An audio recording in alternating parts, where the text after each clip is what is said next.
My name is Evan Kramer, and my topic is police brutality. Police brutality is an issue that has plagued our country for a very long time. Tensions between American citizens and police officers are rising, so much so that people are starting to become scared of the police. Cops are meant to protect and serve our communities. American people interact with officers every day and should not be apprehensive or scared of the police. This topic is very important to me because my grandfather was a deputy sheriff for almost 20 years, and I hope to follow in his footsteps and become a police officer myself after I graduate college. Personally, I support police officers wholeheartedly. However, I'm not going to pretend that there are not any bad cops out there. Police brutality does exist, and there are bad cops in the world, though they are not as common as social media suggests. But people most commonly blame police brutality on racism, racial profiling, prejudices, etc., and some make very compelling arguments. However, in 2018, there were over 600,000 full time police officers in the United States. That same year, there were only 996 fatal police shootings. Of those 996 people, 399 of them were white and only 209 were black, according to the Statista Research Department. If racism were truly a problem among American law enforcement, these numbers would be very different. Though bad cops do exist, there are few and far between, and they are dealt with accordingly when they are caught. One example of this is former Oklahoma City police officer Daniel Holtzclaw. According to an article by Kaylee Douglas on KFR News, Holtzclaw was charged with 36 counts of felony rape, sexual battery, indecent exposure, and forcible sodomy on 13 different women. Holtzclaw was convicted on 18 of the 36 counts and sentenced to 263 years in prison. Holtzclaw got the punishment he deserved and will spend the rest of his life in prison.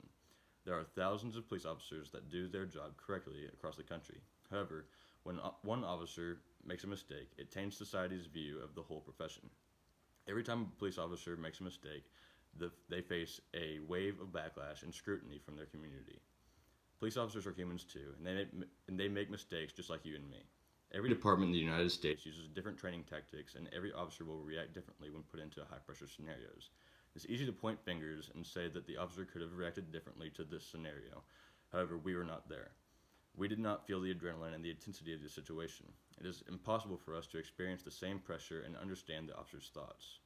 Former Tulsa Police Sergeant Jim Clark said this in an interview on CNN following the accidental shooting of Eric Courtney Harris.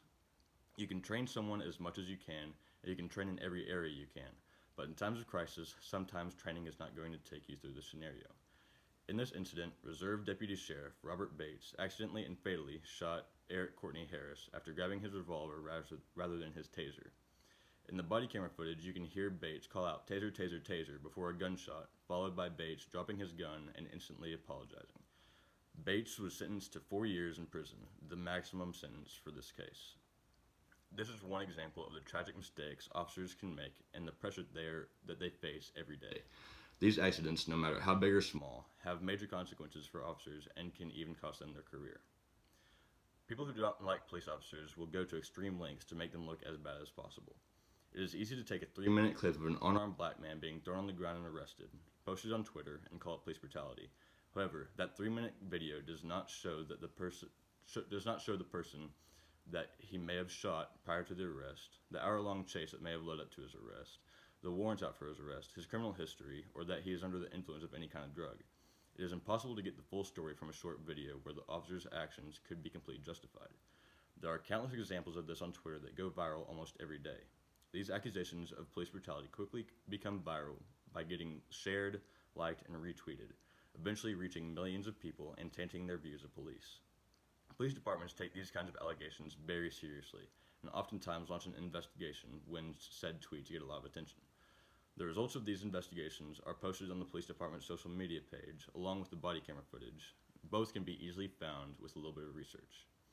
However, very few people, if any, take the time to do their research and instead just believe what they see on Twitter. I'm not trying to say that every video you see on Twitter of police brutality is fake. Some of those posts are very real and deserve a lot of attention. However, you should do some research into the video before you believe everything you see, because these false allegations are very important and can have a bigger impact than you might expect. When a police officer is accused of something wrong or unjust, not only do they get suspended from their job, but it also plants a seed of hate in people's minds. When someone becomes surrounded by these anti-police posts, it causes that seed to grow and could potentially turn into something very dangerous. One example of this is Micah Xavier Johnson. Micah was an African-American male and a military veteran that served in Afghanistan. On July 7th, 2016, he opened fire on a group of police officers at a Black Lives Matter protest in Dallas, Texas. Micah killed 5 officers and severely wounded 7 others. Johnson's goal was to target as many white officers as possible as a form of revenge for cops killing black men. Investigators later found that Johnson followed multiple anti-police pages on social media, according to NBC News. Now, I'm not saying that if you follow a bunch of anti-police pages, you're going to become a cop killer. But these pages do fuel the hate towards police officers and further separate the divide between police officers and American citizens, which is already at an all-time high. Police brutality is a real issue, and it has plagued our country for a long time. However, it is not nearly as common as the media makes it out to be. Officers are humans too. They make mistakes like the rest of us, but one officer's mistake should not change your opinion about all officers. It is easy to point fingers and say what the officer could have done differently, but we were not there, and we can never experience the same things that the officer did. The posts that you see on Twitter have a deeper impact than you may realize and could even cost an officer their life. I hope you will consider all of these things next time you see a video of police brutality, and you will do a little bit of research before you believe what you see online. Maybe then we can start to close the divide between citizens and police officers. Thank you for your time.